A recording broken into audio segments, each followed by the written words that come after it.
Hi guys, I am super chuffed to be back live on YouTube. It's my second ever live stream. Can you believe it's been almost 6 weeks since I last joined you guys?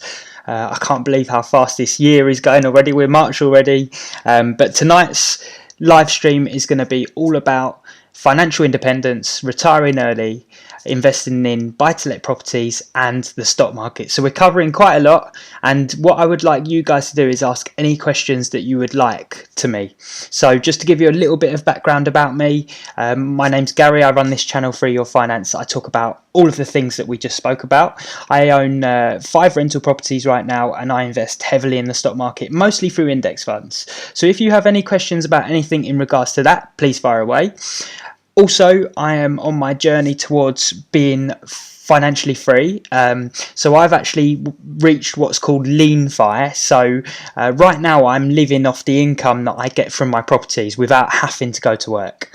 I do still go to work, so obviously the money that I'm earning on top of that is going straight into my investments. But the nice thing is that if I lost my job, which I work for myself, but if I lost my job, I'd be okay, I could live.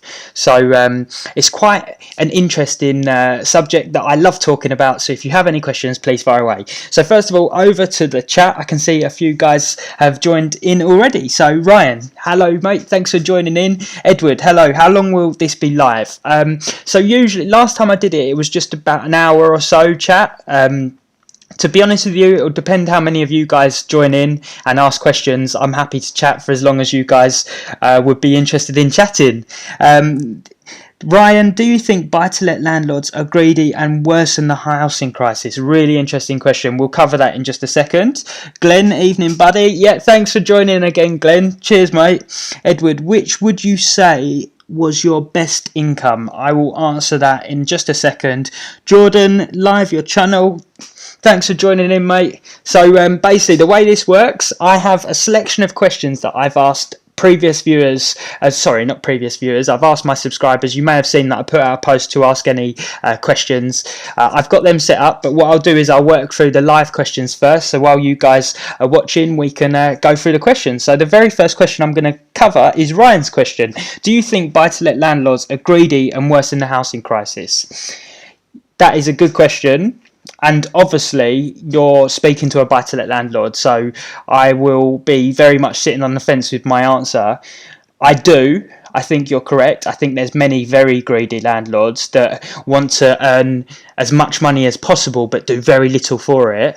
So in that respect, I can't agree with you more. I think they're awful. I really do. You see these horror stories on TV, don't you, where these landlords are doing absolutely nothing for their tenants. These poor tenants are living in these awful conditions, and it's atrocious, you know, it really is. And I'm not just saying this because I'm live, but I believe I am a good landlord. My tenants are all very happy. They all very kindly get me gifts at Christmas. They all seem to enjoy what I offer them.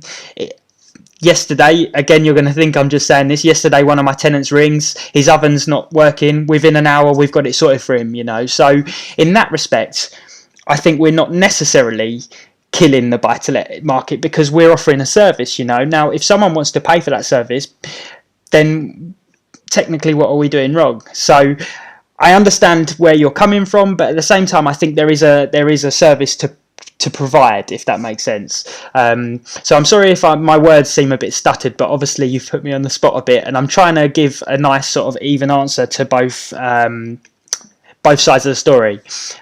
Some people, I think, would like to rent and not buy, even if they could afford to buy. You know, I've read quite a few books. One of the main books I've read recently is Quit Like a Millionaire by Christie and Bryce Shen, and they actually choose to rent. They're millionaires and they choose to rent because it's an advantage to them to do this. So, but really great question, Ryan. And in some respects, I agree completely. Yes, they are sort of causing problems, definitely. And I think it's partly the problem that the government are now trying to cover with all the sort of stamp duties and capital gains tax and all the additional home stamp duties, things like that.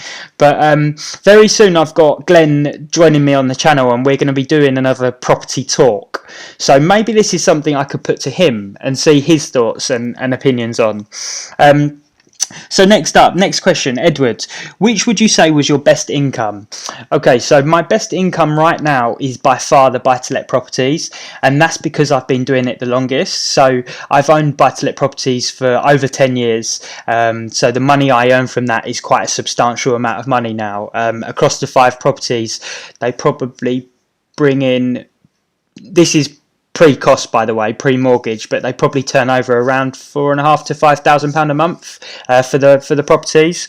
But as I said, that's pre-cost. You've got to think we've got mortgage on that, we've got other costs. So hopefully one day my best investment and my best income will be from my stocks. I'm slowly building up my portfolio of index funds, and I would love for that to become a real good stream of income, because the nice thing about index funds is they're so sort of sit back and relax, aren't they? Buy-to-let property, although it's an amazing journey, don't get me wrong, it does involve some work, especially where I manage my properties myself. It is time consuming. Index funds are not time consuming. So yeah, thanks for a great question. Jordan, meant to be love. I did wonder if it was meant to be love, but I didn't want to put words in your mouth, mate. And very kind of you to say thank you for your support, mate. Jan, hi, how do you work out a good buy-to-let deal? Okay, so I'm going to cover this briefly, but as I said, we've got Glenn coming on soon, so this might be something we go into much more detail on a sort of in-depth video. But the main things you're going to be looking for is, firstly, obviously, does the maths work out? Are the sums correct? With a buy-to-let, you've got to treat it like a business and not a decision that you're making for yourself. So if I was going to buy a house that's going to be mine, sometimes you've got to let your heart win too, right? You've got to pick the place that you fall in love with.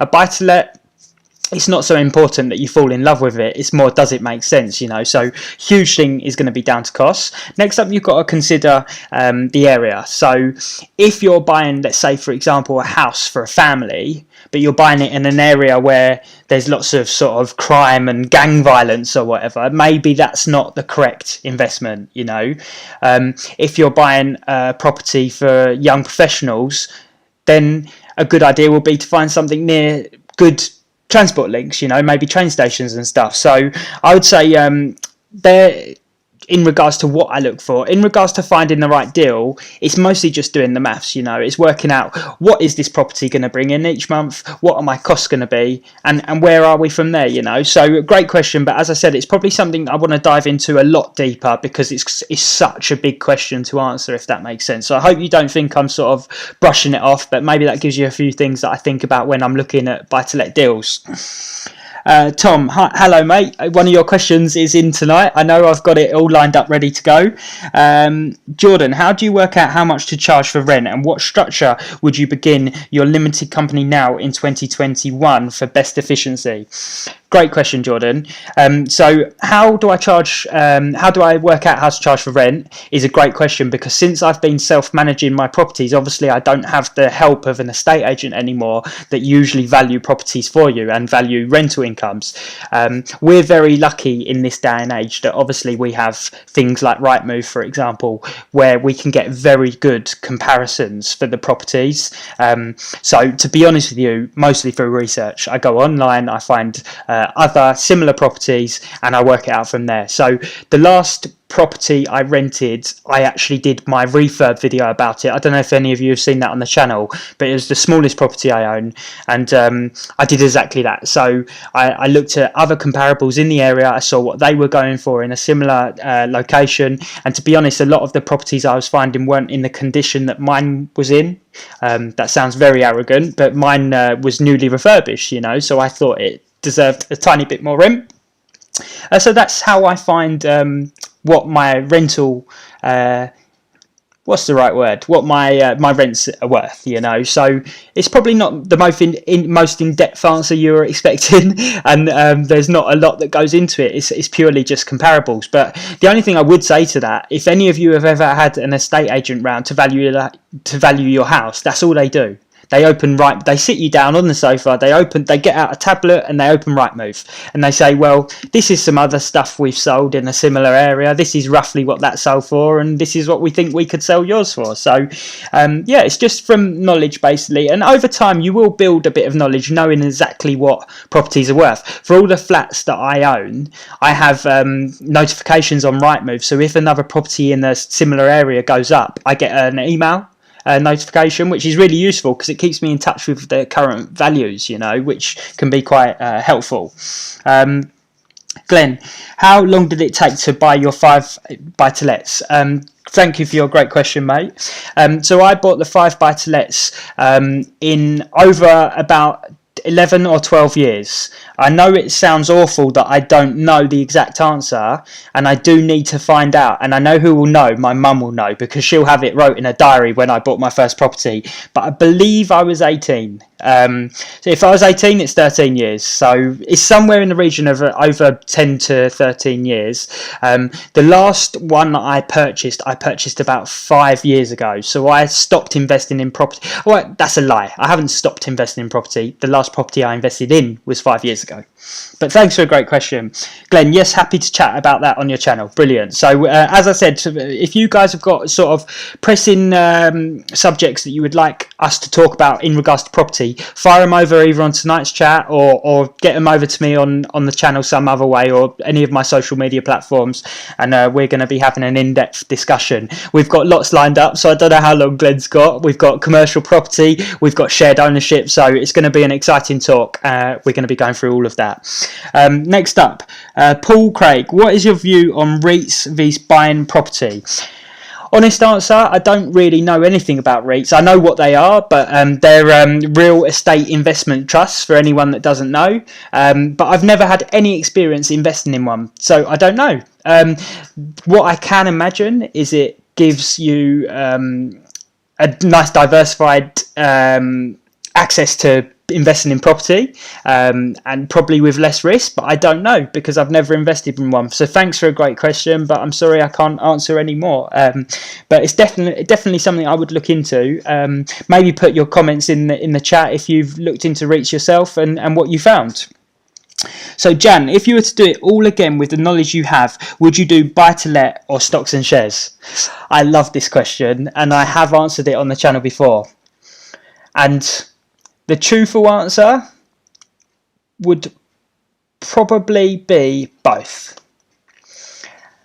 And the reason I'm struggling to answer the question is because I do respect how easy stocks and shares ISA and investing in its index funds and long-term buy and hold investing is compared to buy-to-let. However, I cannot forget what buy-to-lets have given me and the income they give me every single month, and the fact that the properties are growing in value almost every single day now, so I would probably say both. I went in very heavy on buy-to-let when I was younger, and that was actually what made me find index funds, basically, because I was thinking, I can't say a word that I was thinking because I'm live, but I was thinking, oh no, I'm very heavily invested in property, and if anything went wrong with property, all my eggs were in that one basket, and I started thinking, what can I do to expand? And I just see Jordan has posted his question about limited company again, and that reminds me that I didn't answer him originally. So let's jump back to that quickly. So I have mentioned on the channel before, some of you may have heard, but my properties are actually all owned by me personally, so I don't hold them in a limited company. I have spoken before on the channel saying that if I was to ever buy property again, that is definitely the biggest change I would make. I'd buy them through a limited company.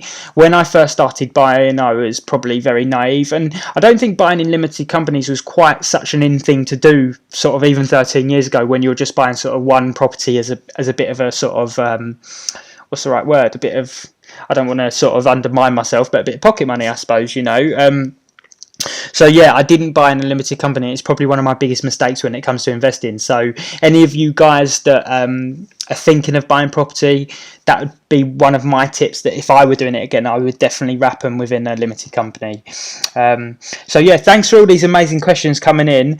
please keep firing them in. Keep firing your questions. I've literally, don't feel like you're being a pain. Just keep firing them away. So first of all, let me just have a quick swig of this. Right, so I've got some questions to quickly go through that viewers have sent in. So, what should those who are unemployed or earning peanuts invest in? So, first of all, great question. And in my opinion, I don't think what you invest in should change at all because of being unemployed or earning little. Investing in index funds, for example, can be done very cheaply, especially with these sort of free trading apps now, like Trading 212. The one thing I would say is if you're investing and you're earning a small amount, do make sure you've got an emergency fund. Do make sure you've got all your high interest debt paid off. I wouldn't personally, this is not financial advice, but I wouldn't personally be investing money before I had my sort of high interest debts paid off and probably had a decent emergency fund of around 3 to 6 months. I know it sounds really, really boring having like an emergency fund, but it is so critical. When any of you that haven't watched the channel before, I'm a wedding photographer. So as you can imagine, this last year, almost a year to the day, has been really hard for the wedding industry. Weddings have been able to take place, but not to the level that I usually photograph. And sort of I've gone from doing hundreds of events to doing maybe a handful of events, and an emergency fund really saved me in that time. So I would definitely say investing doesn't really need to be any different no matter what income you're on. Obviously, it will just be done on either a lesser or a higher level. But all I would say is definitely concentrate on paying off debt and emergency funds first. But it's amazing that you're thinking of doing it, and I think you're going to be so happy you made that decision to go. So on to the next question. How to find rentals to invest in and the process of doing so.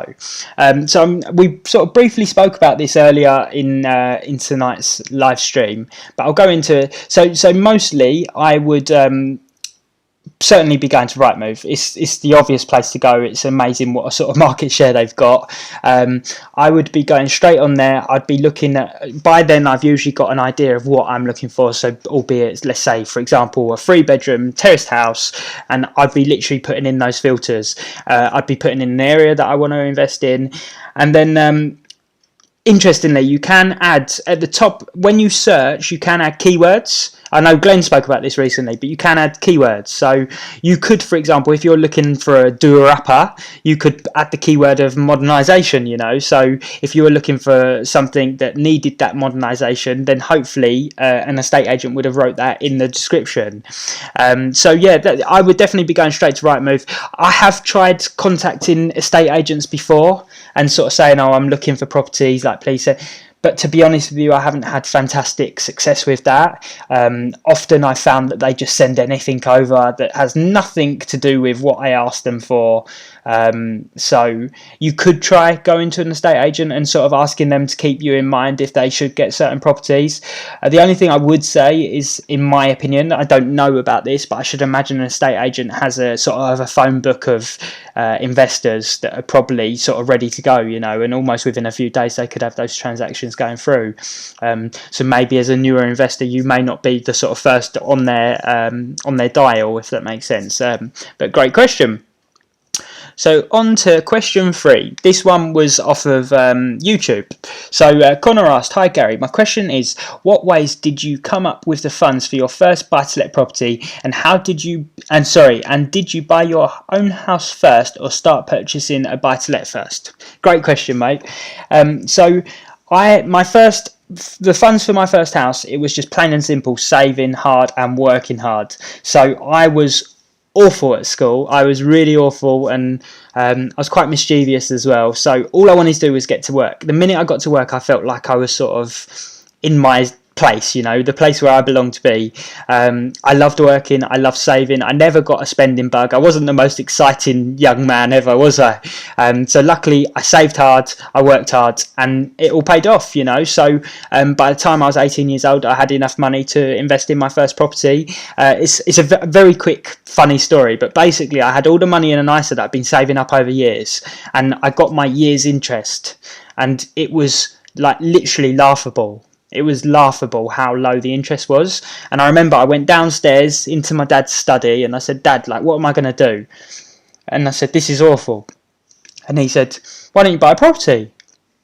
And there's me thinking, I'm 18 years old, I can't buy an investment property. And he said, well, why not? So yeah, that's exactly what I did. So yeah, I would highly recommend just working hard, saving hard. The other thing you can consider is obviously there is what we call opium, and that's not the drug opium, that is other people's money. So of course you can look at getting investors, you can look at people that want you to invest their money for you, but you've got to build up quite a big level of trust for them to trust you to go on and spend their money in the market. Maybe you're the right sort of person that can sell your services and you can find these amazing deals and make people trust you that you're going to do good things with their money. But really great question, Connor. Thank you. Oh, sorry. Second part of your question. Did I buy my own house first or buy to let first? So I bought all 5 of my buy to let properties first. So I was still living at home with my parents and I had 5 properties. So it was quite laughable, really, that I put all that money in buy-to-let properties and didn't actually move out. So that was part of the way I managed to build up a bit of savings, my poor parents. So next question, I've got to make sure I don't miss any. Jan, if you were to do it all again, we answered that one. Ryan, will Bitcoin hit 300,000 this year, do you think? Honestly, I'm sorry to again say I don't really know, but I don't really know. I don't pay a lot of attention to Bitcoin and that sort of thing. And that's not because I don't think they're good investments or bad investments or whatever. It's just simply, it's not really something that I invest in. I'm much more boring, long-term buy and hold index funds and property, to be honest. They're my main 2 investments. I do hold a tiny bit of Bitcoin that I've held for about 2 or 3 years, and it's about 650% up. It's unreal, and that was last time I checked quite a while ago, so I don't know if the markets are up or down at the moment for Bitcoin. I know it sounds awful, but it's not something I follow. It's not something I really talk about. So maybe if everyone else lets me know their thoughts on Bitcoin, if you know, and what your opinion is. So next question out of the chat. Tom, can you share the spreadsheet you use to balance your portfolio? I'm useless with Excel. So I don't use any spreadsheets for my portfolio. Everything I do, I've got it in my Vanguard. I use the sort of, what's the correct word? I use the platform that they provide, and same with Trading 212, same with FreeTrade. So I don't have a spreadsheet for any of that.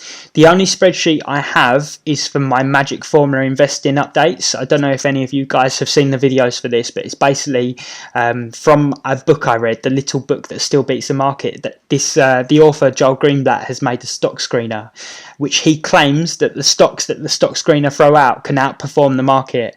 So I'm doing sort of a test, buying the stocks every single month. I'm putting in £100 of my own money and buying those stocks and seeing if it outperforms the market. On the last update, I was 29% up after 8 months. So far it's doing very well. However, please, again, don't take this as financial advice just because it's going well at the moment. It could come crashing down soon. So yeah, that's the only spreadsheet I have. And if you want to check that out, just go and watch any of my Magic Formula investing updates, mate, and you'll find the spreadsheet. So I hope that helps. Jordan, we answered your question about limited company, and thanks. You're welcome, my friend. Thanks for joining. Rakil, how did you manage to buy your first rental at 18? So yeah, we spoke about that just a moment ago. It was just through hard work and saving. So I started working from quite a young age. I had jobs from about sort of 11 or 12 years old. All the typical things you can think of, including like working at football stadiums. I worked in chip shops. I worked in I delivered magazines. I was a football referee, so I did quite a lot of stuff when I was younger, and I just loved making money. I actually worked the day after my school prom in the chip shop for like a 14-hour day, and I remember feeling my head was splitting after my school prom. I was only about 16 years old, and I did like a 14-hour shift, which was atrocious. Jordan, how do you find reputable tradesmen to work on your properties? So really great question, and to be honest, it's with great difficulty. Finding reliable tradespeople is probably one of my biggest stresses with property. Any of you guys that are watching my channel already, you'll know that currently we're doing our actual own refurb video, and trying to find tradesmen is difficult, to say the least. Unfortunately, it's hard to find one that can answer their phone, and when they do answer their phone, that then decide to turn up.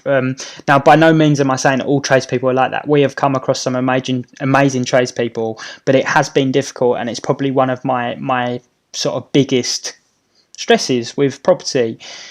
Over time, I've built up a good sort of phone book, I suppose, of reliable tradespeople, but it's mainly just through time and experience, mate. I'm sorry that I haven't got any sort of magic formula, but it's just through time and experience, and using people that unfortunately have let you down and knowing not to ring them. I actually make a note of people's number and sort of make a note, do not use. So if I ever found them on, say, like Check a Trade or Trust a Trade, and I go to dial their number, it comes up and warns me that I've had a bad experience with them in the past, because I may not remember that from, say, 5 years ago.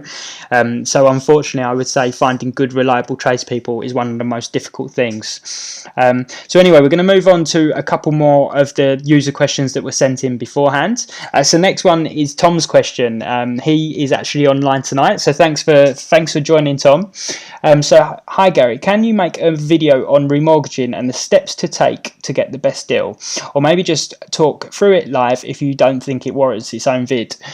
Remortgaging and getting the best deal can make the biggest impact on your personal finances, yet not a single finance-based YouTuber is talking about it. They're only making videos on benefits of lifetime ISAs and weighing up invest or overpay argument. Yeah, I completely agree. To be honest with you, mate, I don't think it's something we should talk about now, because I think it's not that it doesn't have enough to talk about. I think it's almost it has too much to talk about. So I'm wondering if that's something we should cover in our property interview that we've got coming up, hopefully in the next week or two. But I agree completely. Making sure you're on the best possible deal is vitally important, and I know Glenn, who's in the chat, will be completely on board with that. So yeah, that's something we're going to go through in big detail. But yeah, I agree completely, and I'm sorry that more of us finance YouTubers are not talking about it. So on to the next question. Next question was from Joe. My question, Gary, when are we going to get to see your next update on the new house refurb? Can't wait to see how it's coming along. Incidentally, I found a great handyman, and he's just remade the 2 bottom wooden steps on the stairs as they are completely broken. Did a good job. Don't forget to let us know what time the Q&A will kick off, Joe. So thanks for your comment, Joe. So the new house refurb is coming, I promise. The reason I haven't made a house refurb update for a while is because we've been at that boring prepping stage for ages now, and to be honest with you, not a whole lot has changed in the house. Sorry, I've got indigestion. So something to share with you on my live stream, isn't it? So yeah, not a lot has happened recently. However, we've got some big changes coming at the moment. So it's just teasing you, the refurb is coming very, very soon. We've had the wall down now, we've had the chimney out. It's looking so much better, and I'm really excited to put the new refurb update live. So I can't say a definite answer, but I reckon within the next sort of 4 weeks at most. That's a guess, but I think I can stick to that. And I'm glad you found a reliable tradesman. That was actually the question we were just talking about. As you can see from Joe's question, like from Joe's question and statement, it's almost like a surprise when you find a good reliable tradesman, you know, which is a shame. It's a shame there's not more people out there that really want to look after their customers, and it's amazing how hard it is to find someone reliable that turns up on time and wants to work. So on to the final user question before we move back into the chat. It's from Graham. So this was a comment on one of my on my video about interest only or remortgage for buy-to-let mortgages. Interest only or repayment, sorry, on my buy-to-let mortgages. So firstly, he made a very kind comment that they should clone you, then make it compulsory part of the curriculum for all younger people to be taught this stuff. I wish I'd been. So thank you very much for your kind words. You mentioned an emergency pot. Could you give an indication as how much you think should be in that pot? So I thought this was such a great question. I had to add it into tonight's live stream because I thought it's something I wanted to sort of quickly chat about. I would suggest a 3 to 6 month emergency pot. Now, the way I explain that is 3 to 6 months rent. That covers up for most of your sort of quick maintenance jobs that may come up. Hopefully nothing too serious is going to go two things at a time, you know, hopefully not a boiler and a roof at the same time. So I'd say 3 to 6 months of rent. Other people save around 10% of their rent each month and put it straight away. But personally, I have about 6 months rents in a bank account. It's in its own bank account. It's in a rental properties bank account, and all my transactions go through that bank account. So I have up to about 6 months of rent as an emergency pot. But thanks for your great question. So let's move back over onto the chat for a second. So Pratik asked, there is a government scheme to encourage low earners to encourage more saving with the government contributor. Yeah, I've just seen this coming out in the latest budget. I haven't looked too much into this yet, but it's going to be a really interesting thing to hopefully help people buy in. Rakil asked, what do you think of the new 5% down payment scheme coming up? So again, we just spoke about that, but I think as long as it helps people get onto this market, because at the moment it's so difficult for younger people to be getting onto the market, then I am absolutely over the moon that they're doing something about this. Maybe if you guys could put your comments of what you think about this new 5% sort of government help in the chat box. I'll be interested in hearing your thoughts. But for me, anything that helps young people get onto the property ladder, the better. Graham, we just answered Graham's question. Graham, hello mate. What do you think of the way young people are educated about finance in the UK? So, do you want a rant or do you want the quick answer? I better give you the quick answer because I feel quite passionate about this. I think it is awful how little we learn about finance and how little we are educated about the real world. We come out of school, we often go into college and then maybe university. I didn't personally because I was quite stupid, but never mind.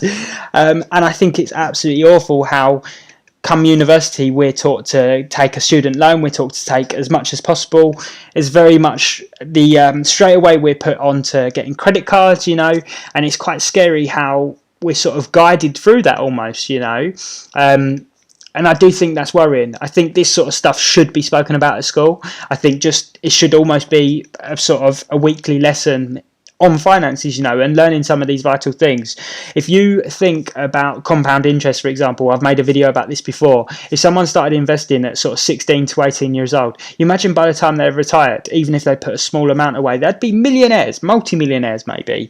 So there's no doubt about it that I am passionate that this sort of stuff should be spoken about. I suppose the main thing is finding a way to teach it to younger people in a way that they keep switched on to you and don't just think, oh god, well, I'm years away from money and mortgages, why do I care, you know. But I really do think we should be taught about debt. We should be taught about high interest rates that are going to kill us if we get into bad debt. We should be taught about credit cards and the right and wrong ways of using them.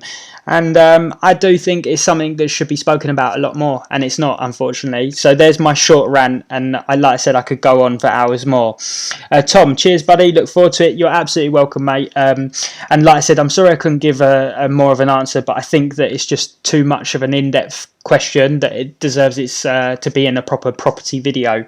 Alison, how did you go from 1 to 2 buy-to-lets, please? Really great question, Alison. So the first buy-to-let I purchased for cash, it's called. So obviously I didn't hand over a sort of big wad of cash, but I paid outright for it, so there was no mortgage on it. The reason I did that is because I was struggling to find a lender that would lend me money at the age I was.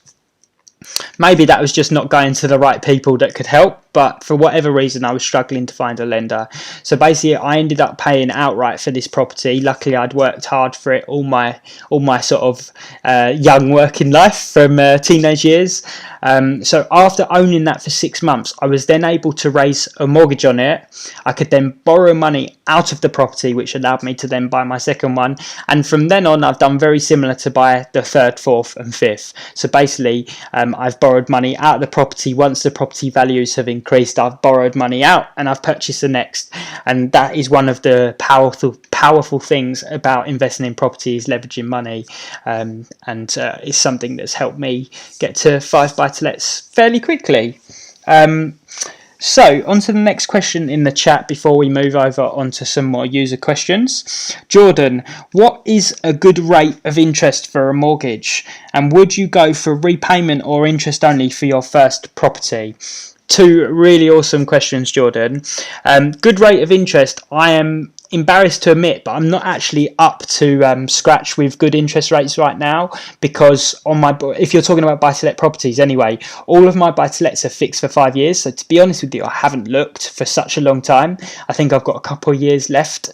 I seem to remember my buy-to-lets are on about late ones, so maybe 1.89ish, 1.99ish. But if any of you guys that have more recently looked into buy-to-let interest mortgage rates, please put it in the chat. Is that a good rate? Is that a bad rate? I'm not entirely sure, but I certainly will be doing a video when I start looking at remortgaging my buy-to-lets and going through the sort of process of what I think is a good rate. In regards to would I go for repayment or interest only for my first property, this is my personal opinion, so please don't take this as financial advice. I would choose interest only now. I think it was my 2 or 3 videos back, I actually made a video all about this subject. So if you want to go and check that out after this live stream, it was called interest only or repayment. And I spoke about how I actually started on repayment, and slowly over the years, I've moved my properties onto interest only, and the reasons why I chose to do that. So yeah, maybe go and check out that video, but I would choose interest only. The main reasons being is it helps you cash flow more money out of the property. That's a big reason. It helps the fact that over time, what's the word? I've lost my words. That's not ideal on a live stream, is it? Inflation eats up your debt over time. So what I mean by that, let's say, for example, you borrow £80,000 right now. £80,000 right now is not going to be worth the same pound value that it is going to be in 30 years time, you know. And the example I used in my video was a Freddo bar. Do you remember you used to be able to buy Freddo bars for like 10p, right? And now they're like, what, 25, 30p? That's inflation, basically. So yeah, so I would choose interest only, but if I were you, after this video, go and check out the video on my channel. It was definitely a lot more sort of polished and brushed, and I would highly recommend watching that. Right, let's go on to the user questions quickly and just answer a couple more of those before going back over to the chat. So this was a comment on my Trading 212 portfolio update, and it said, "Why is your investment so low, and how are you going to profit much from this?" So just to let you know what this lady or gentleman is talking about, my Trading 212 portfolio is currently about £1,700, so it's not a large sum of money to some people. To others, obviously, it's a huge amount. The investment is low because it's what I call my play money. It's my sort of my bit of fun money. My sort of main investing is not in individual stocks, and I'll hold my hands up and say it's not for me. Investing in individual stocks, it's purely a bit of sort of fun money, a bit of pocket money, whatever you want to call it. So yes, you're possibly right, I may not profit much from it, but at the same time I also won't lose a lot from it either, because I'm investing in an amount that I can afford to lose completely. The money that I'm putting my life savings into is in property and index funds, and not in my Trading 212 portfolio. But thanks for your question, and I'm sorry that it's not quite so exciting for you, the amount that I invest. On to the next question. So Leah McDermott wrote, which app do you prefer, Trading 212 or FreeTrade? So I'll skip the rest of that because that's what the question is. Also, I don't want to pry, but do you hold most of your net worth in index funds or real estate? Right, so to answer your first question, I personally prefer trading 212. I don't know why, but I just prefer the layout of the platform. The app, sorry. I just think it's a prettier app. I know that's an awful, embarrassing thing to admit, but I just find it easier to use. I don't know if you guys are similar, but there's some things that you can just get on with so much easier, and I just prefer trading 212. I do have trading 212 and FreeTrade, and I do hold stocks with both, but I would say I prefer trading 212. On to your second part of your question, do I hold most of my net worth in index funds or real estate? Most of my net worth by far is in real estate. I would, doing quick maths in my head, I would say I'm about 70-ish% in real estate, probably 25% index funds, and then 5% other stuff, which bit is by peer-to-peer lending, individual stocks, premium bonds, that sort of stuff. But the main two investments are property and index funds. But thanks for a great question. On to the next user question before we move back over to the chat. Jag asked, great video, my favourite fund is VWRL. So this was on my VWRL breakdown video. What are your thoughts on active vs passive investing? Do you hold a percentage of allocation of active stocks on other platforms? Yes, I do hold a percentage of individual stocks in Trading 212 and FreeTrade. In regards to your question about active vs passive investing, I'm presuming you mean active is in me picking the stocks personally. I hope I've taken this question right. Vs passive investing, i.e. investing in index funds. If that's what you're talking about, my opinion is that although there are many people that study this and do invest in individual funds, I personally am the first to hold my hands up and say I'm no genius when it comes to valuing stocks and working out what is going to be huge and what is not and what is going to flop. And I think if it was that easy, there would be millions of Warren Buffetts and everyone would be trillionaires like he is. Obviously he's not a trillionaire, but billionaire, whatever. So that's my personal opinion. I know people will argue with me about this, and I have had arguments with people about it. And when I say arguments, obviously I mean discussions, but some people say with a bit of time and effort you can easily outperform the market. But maybe I'm just reading the wrong content, but I personally I can say that I've read many books that say that over time there was research done of how many sort of active managers for for portfolios for funds, sorry, not for index funds, for active managers for funds fail to outperform the market. It's quite amazing how many fail, and you've got to think these guys are full-time managers of hedge funds, and they're failing to beat the market. So personally, I then wonder, well, how am I going to manage to beat the market? If you're talking about active vs passive investing in regards to using sort of an active fund run by a manager, then I don't doubt there could be some advantages to doing this if they've got a track record of outperforming the market. But the things that worry me is from the research I've done, it's amazing how many times they fail to beat the market, and the ones that do beat the market, it's amazing how many of them then don't beat the market the following year, and so on and so on. And the statistic I heard, I think it was in The Simple Path to Wealth by J.L. Collins, but by the time you get right to the end, it's amazing the tiny percentage of active managers that actually manage to beat the market and outperform the market. So I sort of think, well, if these guys that are paid millions of pounds can't do it, I'm certainly not going to be able to do it. So yeah, I'm sorry that I've sort of stuttered so much answering that question, but I think that's a really interesting subject. I think that's possibly something I'm going to make a whole video about one day.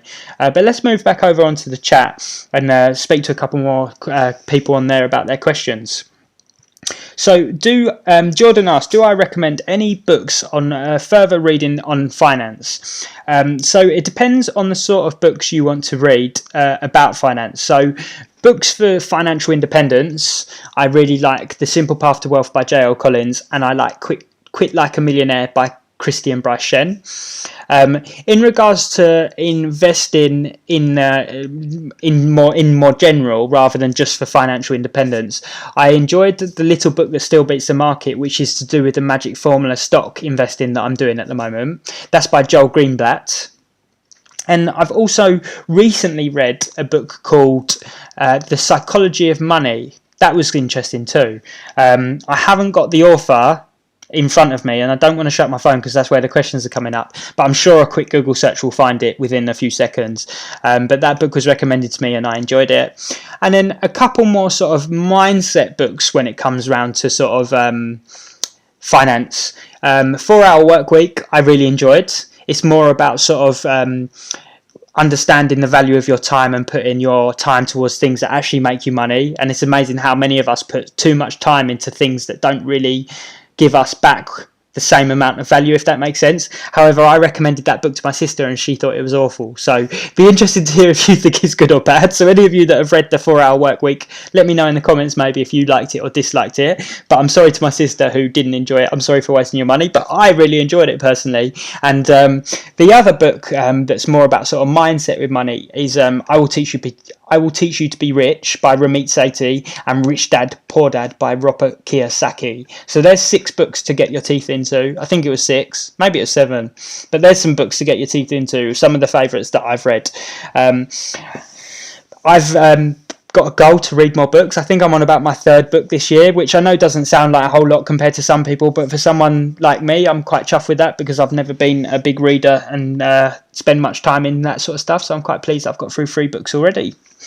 Tom, aim for 10% if possible, 85% loan to value. Ideally, you'll get better deals. Yeah, I presume this is back earlier with regards to interest rates. Yeah, definitely. The lower your loan to value is, of course, the better the interest rates are going to be.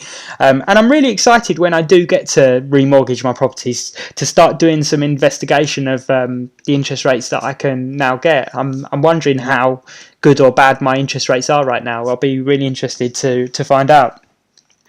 Dilraj asked, hi, I'm 16 and have £500 and my mum's willing to double. What would you recommend to start doing alongside buying financial independence books, Think and Grow Rich and Rich Dad Poor Dad?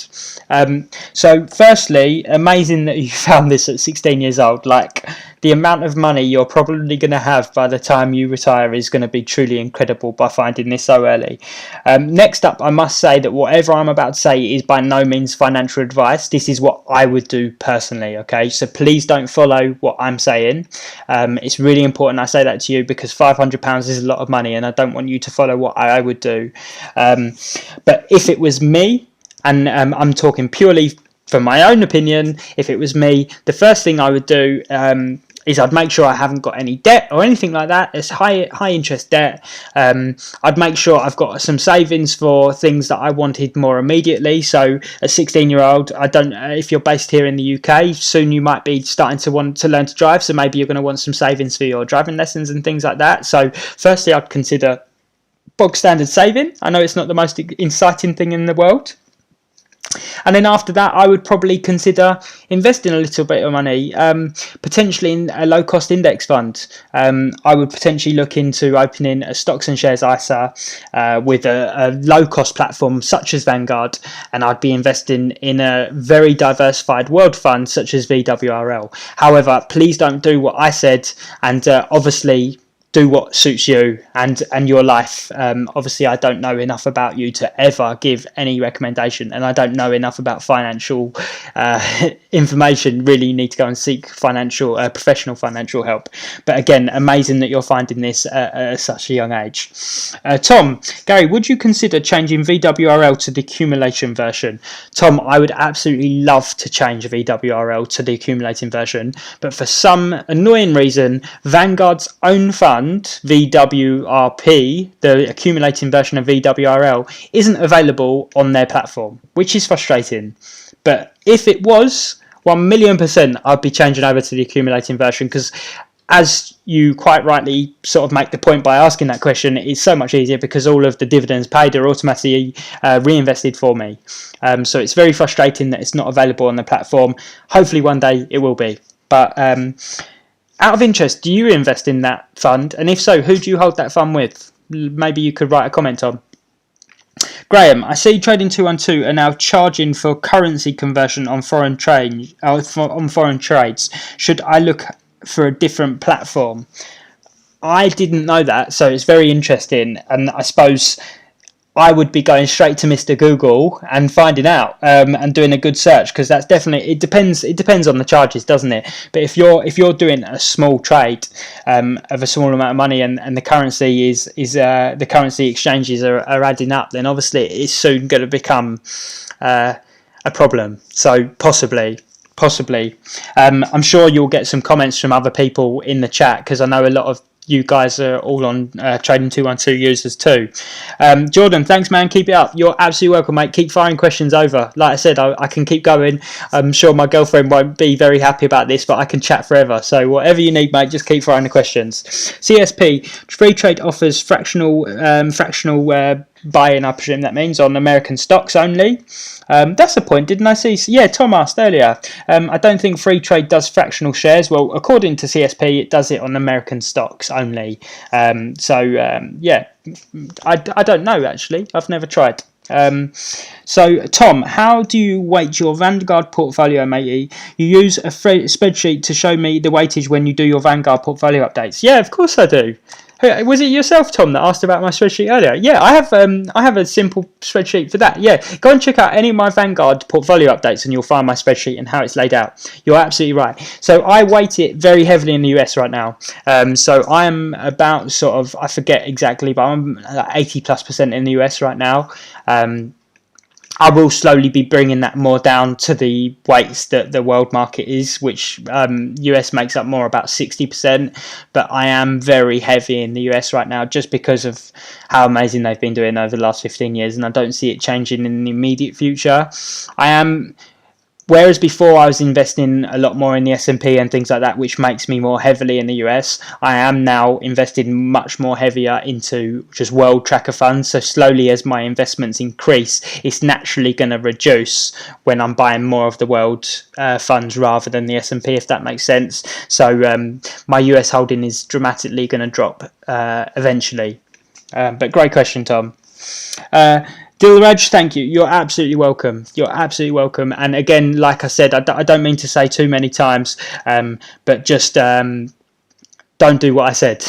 Basically, like, please don't copy me. That's just what I would do, and obviously find something that suits your wants and requirement. So we've got 2 more user questions. Then I'm going to come back over the chat. So if you've got any more questions, fire them in the chat before we finish up for tonight. But do fire away in the chat if you've got any more questions, because I'd love to stay on for a bit longer, and we've only got 2 user questions left. So on to the next question. Liam, would love to own a rental property. Currently, I own my own home, and I'm finding it difficult to work out how to raise capital and borrowing to get onto the buy-to-let market. Any tips and tricks, or tricks and tips even? So again, not financial advice, but something I would consider. If you own your own property and you've got equity in the property, how about remortgaging or borrowing money out of that property to help you buy a buy-to-let? So there is a trick or a tip that maybe you could try. Maybe it will help. So that's something I'll consider. It depends how much equity you hold in your current own home. And then if not, I suppose the other thing will be looking at starting to borrow other people's money and getting someone that trusts you to invest for them. And obviously you get some sort of arrangement where you both benefit. But that's probably my main 2 tips and tricks, mate. But best of luck, really best of luck. And yeah, maybe I'd be considering to borrow money out of my own home. It depends on your risk to reward appetite, doesn't it? You know, I know a lot of my viewers are big on paying off their mortgages, you know, and being mortgage free. And they say that that is the biggest wealth that you can own, so to speak. So maybe you'll decide that you don't want to put more debt against your own home, and you wouldn't want to do that for an investment. So that's something you need to decide yourself. But that's something I would decide to do. But I am quite, on a risk scale from 1 to 10, I would say I'm probably a 7 or an 8. So it wouldn't bother me so much borrowing money out of my property to do that. But thanks for a great question, Liam. So on to the final user question, and then we're back over onto the live chat, so please fire the questions away. The final one was a silly question from one of my friends who is also a YouTuber. Any favourite YouTubers beginning with M? Let me think. I wonder if he wants me to say his channel. What about Mr. Beast with however many millions of subscribers he's got now? I'm sure he wants to shout out there. Right, so we're going back over onto the live chat. And that was Matt Brighton, by the way. He talks about property. Right, so back over to the chat. Again, keep firing them in if you want to ask anything else. So, Tom, I'm just in the process of switching to Vanguard from Nutmeg, right? So you invest through Nutmeg, yeah. And that's why everyone uses VWRL. Unfortunately, Vanguard doesn't have VWRP, which is the accumulating version of VWRL, which is frustrating, and I don't quite understand why they don't have their own funds on their own platform. However, there is a couple of other accumulating funds that are fairly similar to VWRL that maybe you'll consider. One of the ones that I invest in is the ESG World Fund, which is an accumulating fund. And the ESG is the environmental, social and governance, which basically means it takes more consideration in the companies it's investing in. So it doesn't invest in things like guns and I think tobaccos and things like that. So that could be a fund that could be of interest. Next question in the chat, Graham, is there an investment opportunity you have missed that you regret? You can't say Amazon, Tesla or Alphabet. Great question. Right, so, or Facebook, I just see he's popped in. The biggest, right, truly, if I was speaking about companies that have done well, Domino's is actually one, believe it or not, Domino's is one of the companies that's had the biggest growth over some of the companies you'd ever consider. It's like thousands of %. I remember reading that in the book. So I'd say Domino's, but that's a bit of a cheating answer, as that's not who I'd actually say if I thought I regret. Companies that I probably regret not investing in. That's such a great question, and I'm really racking my brains and trying not to stay too quiet so the live stream gets too boring. Companies that I regret not... While I'm thinking, fire away your answers in the chat. Who do you regret not investing in? But companies I regret not investing in...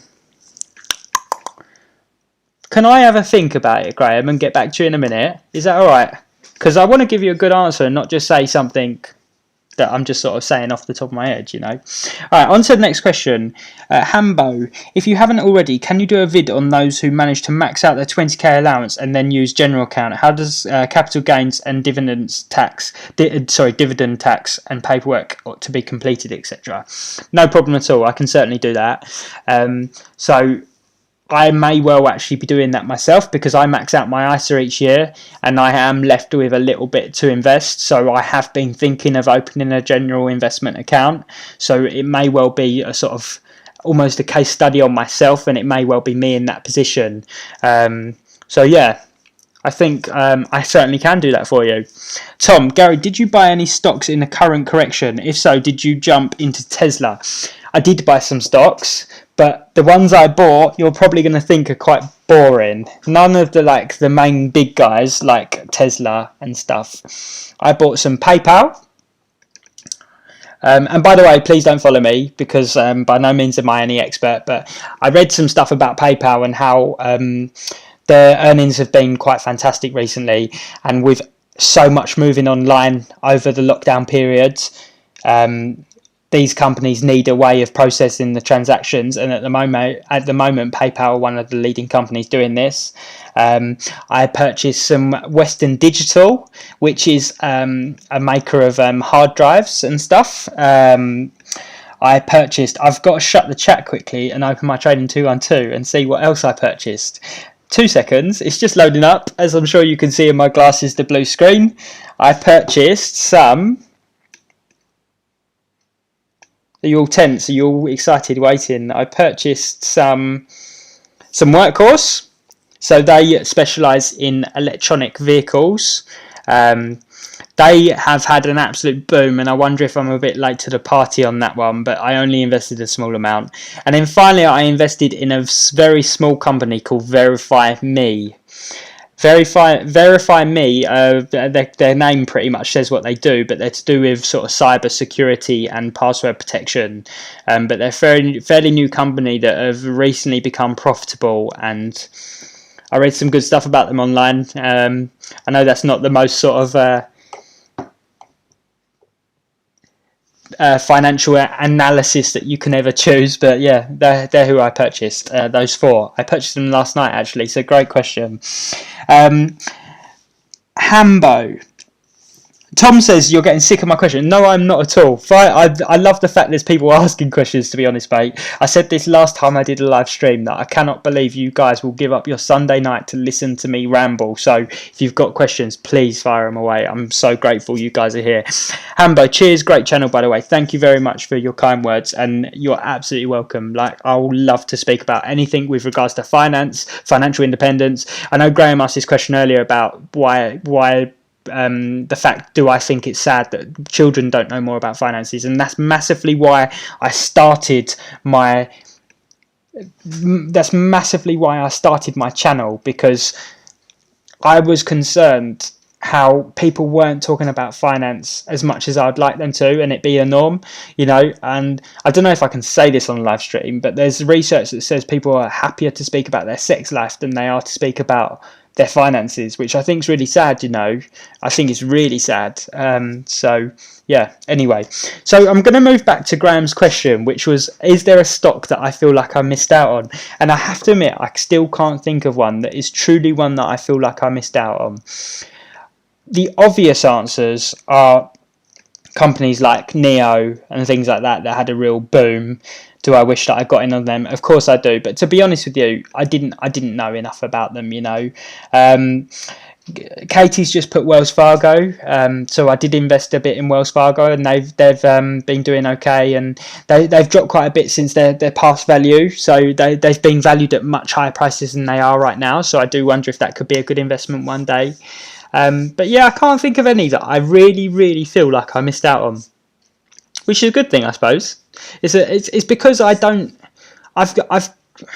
feel like I've sort of conditioned myself not to be chasing those next big stocks, because no one really knows who they're going to be, you know. I think part of it is luck. Otherwise, like I said earlier, there'd be hundreds of thousands of Warren Buffetts out there, wouldn't there, running around in Bentleys and BMWs. But yeah, no, I can't think of any companies that I really wish I'd invested in, and I feel like I miss out on. Sorry, Graham. Boring answer, isn't it? Bet you're all unsubscribing from the channel now, aren't you? Right, so on to the next question. Tom said, no such thing as boring. PayPal and Square are on my Trading 212 watch list. Really interesting to hear. Out of interest, do you have a sort of a price that you're looking at them to get down to before you'll buy? Maybe leave your comments.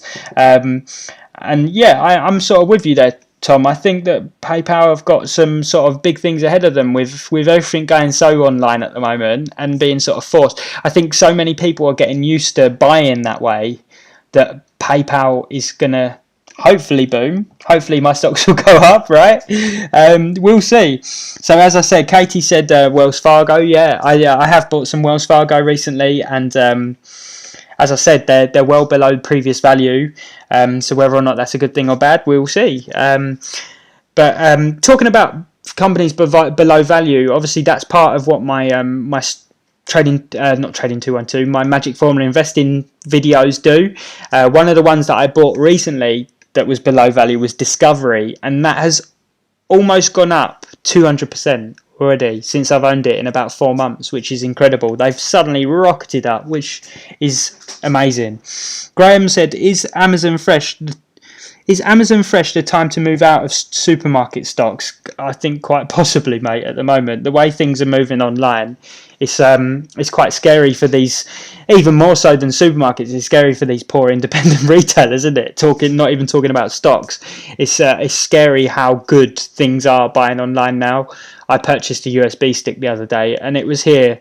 I think it was here the same day. You know, it's scary, but quite possibly these supermarket companies need to sort of keep up with times, don't they? Otherwise, it's going to be the whole sort of MySpace versus Facebook, isn't it? And where's MySpace these days? Susie says, what rough percentage allocation would you recommend between ETFs and individual stocks in a portfolio? So all I can speak, again, I can't give financial advice. All I can speak about is my personal opinion. And for me, my allocation to index funds is about 98% to individual funds. I have a huge is the wrong word. I have a much larger position in index funds than I do in individual stocks. And that's just down to my preferred investing methods. I don't understand individual stocks and how to analyze good value stocks well enough. So I only hold a small amount in Trading 212 and FreeTrade. But maybe it'll be a different amount for you. Maybe if any of you guys want to write a comment saying what your chosen allocation between index funds and individual stocks would be, it'd be interesting to read. So I'm all up to date on my user questions on here. I'm all up to date on my live questions on my phone. So have any of you got any more questions? Otherwise, we'll be calling it a night for a second very successful stream that I'm really glad you've all joined me. So has anyone got any final questions? I will wait for a couple of seconds because I know the chat is a few seconds delayed before I call it a night and say good night. This is the awkward part where I sit in silence watching my phone, waiting to see if anyone pings in. But it doesn't look like any more questions are coming in. So if that's the case, I'm going to start wrapping up. So I just want to say thank you so much for all of you guys that support my channel. Alison, you've just popped in. You've just stopped me. Thank you, because I was sad to go, to be honest with you. What's your goals for future financially, please? So that's a great question, first of all. My goals have changed dramatically. So for a long time, my goals were to be rich. And when I say rich, I mean rich beyond everything. You know, I wanted the fast cars, I wanted the big mansions. It really was a dream of mine. And I would go to as dramatic as much as to say I was really sort of killing myself to get that. You know, I was working hard, I was working long hours. I've run a few different businesses, and I remember finishing one of my businesses after like a 12-13 hour day, and I'd be driving an hour away to go and start another business, and it just wasn't an enjoyable life. And I had financial goals in regards to what I wanted to earn, to reach. And I remember I reached one of the big financial goals of how much I wanted to earn in a year. It was something I wanted to work towards for a long time. And it was a large figure, and I wanted to earn that much money in a year, and I thought that'd make me happy. And I remember earning it, and straight away I was like, this hasn't made me any happier. You know, this year I've worked harder than ever. I've had to employ more staff, which has become more stressful. And I wouldn't say I'm happier. The things that give me pleasure in life don't actually cost that much money. And that was a real sort of turning point in my life where I almost did a U-turn. So I've actually started closing the parts down of my business that weren't giving me enjoyment. I've definitely taken a real U-turn in my financial goals that now, to give me a future, I would like to be just financially secure. So I'd like to be earning a similar money to what I'm earning right now from my job, and to be able to have the holidays I enjoy, to be able to live comfortably and never want or need anything and have to worry about money. I think they're my main financial goals now, and I've taken a huge U-turn with it. Rather than putting time and effort into my business, I've now started putting more time and effort into YouTube. I know it sounds really cheesy, but I love chatting to people and hopefully educating some people. I know a lot of you guys are a million miles on from me, but just the fact that I'm making a platform where we can speak about finances openly, personally, I find that incredible. And I love the fact that I'm with so many like-minded people that are working towards being financially free. So yeah, it's a really quite in-depth question, and I'm sorry for my sort of life story, but I've definitely taken a big U-turn recently in regards to what I want from life. But thank you for an awesome question. Tom, I was going to buy into PayPal and Square the other day, but my Trading 202 is tech heavy and tech stocks bombed last week. I added to my positions there and jumped on the Tesla hype train. I don't blame you. I know a lot of people jumped on Tesla. I do already own a bit of Tesla, and I haven't invested any more in them. Dilraj, if you don't mind, would you say you're happy with what you have at the age you are at? Awesome question. I love these in-depth questions. I'm sure you can tell by the smile I have when I'm reading them. I would 1,000,000% say I'm happy. I was very lucky to have, for any of you that were watching the stream earlier, my dad was who encouraged me to get into property. I was very lucky to have a dad that kicked me in the right direction, and got me sort of on the right path without making me do it. He suggested things and he let me either run or not run with it, which was, I was very lucky with that. So yes, I am so happy. I'm 31 years old. I have 5 properties that pay me enough of an income that if I were to never work again, I'd be okay. And I think that really is the dream, isn't it? Like, I am what most people would call financially free. The reason I'm wanting more is because obviously, should, let's say, for example, 2 of those properties are suddenly empty, I'm not going to be in such a great position if I'm not working, which is why I'm still working, if that makes sense. But I would 1,000,000% say I could not be happier with the position I'm in. I truly, you guys might think I'm talking nonsense, but I truly do believe if I had another £1,000,000, I wouldn't be any happier than I am right now. I really do love my life. I love, obviously coronavirus life is not so good, is it? Let's all face it. Lockdown sucked, hasn't it? And I'm sure all of you guys are just as excited to me to start seeing my friends again and start getting back out and doing the things I enjoy. But my usual life I absolutely love, and there is nothing else I could dream for.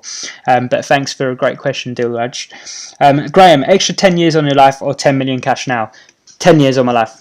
Healthy 10 years on my life, no doubt about it. I'm very lucky that I'm in a position now where I don't need or want for more money. Obviously it's nice if it comes along, but I'm at a position where I don't have to chase it anymore. I haven't said too much about it online yet, but basically I'm in the process of actually getting rid of part of my business. Don't worry, it's none of my sort of wedding photography business, just in case any of my wedding photography clients are on here. But yeah, I've made a decision to actually start shutting down a profitable part of my business, just because I'm starting to decide what gives me value in life now, and I've decided that that part of the business doesn't bring enough value and enjoyment in my life anymore. So I would 100% say 10 years on my life, but I see Paul disagrees and he says 10 million. So everyone's got different opinions, and I would definitely prefer the extra years to enjoy all the amazing things in this world. 100 million. Well, that's changed the question a little bit, hasn't it? You're tempting me now. Make it 1 trillion. No, I'm only joking. You are tempting me now. We're talking some pretty awesome cars and a nice yacht, aren't we, for that sort of money? Maybe. Anyway, I'm wrapping up, guys. Has anyone got any final questions before I leave you be and say goodbye? And again, if I'm just going to start wrapping up, just in case no other questions come in, and I don't want to keep you all in silence. Thank you truly for all supporting my channel. I started the channel at the end of May, and I didn't think I was going to have almost 2,000 subscribers. I didn't think I was going to be already monetized and making money from my YouTube channel, which, by the way, I'm planning on making a video about soon, and how much YouTube pays me, which some of you might be interested in finding out. I really do honestly thank every single one of you that are joining me on my videos every week, liking the videos. I know it seems tiny, but it really helps because it allows YouTube to send it out to other like-minded people. Just thank you for everything that YouTube's allowed, and thanks for all the support you give me. Apart from that, it looks like no other questions have come in, so I'm not going to waste any more of your time. And I plan on doing these live streams monthly now, guys. I have been a little bit worried, and I've left it 6 weeks because I didn't want to bombard you with live streams and get to the point where people almost don't want to join me anymore, if that makes sense, because they're fed up of seeing my face pop up. But the plan is to eventually have a monthly chat. So if you'd like that, maybe just sort of let me know if you'd like to speak monthly. But apart from that, I'll speak to you all very, very soon. And just again, thank you so much for joining. Take care, guys. See you later.